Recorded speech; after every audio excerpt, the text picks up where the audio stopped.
क्या क्या अवेलेबल है बेटा? देखो what is the number of photon, वापस आपको नंबर ऑफ फोटोन कैलकुलेट करना है। Wavelength 4000 picometre, energy 1 joule.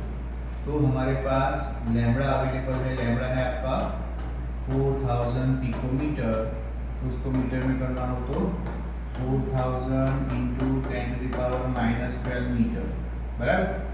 फिर आपका energy E is equal to 1 joule है, बराबर। तो फॉर्मूला क्या आएगा अपना, E is equal to NHc divided by lambda. Energy हमारे पास है 1, बराबर।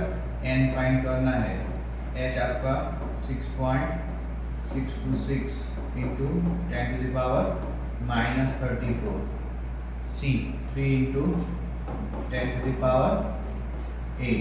अपॉन 4000 लैम्बडा इंटू 10⁻⁻12 करो, N कैलकुलेट करो।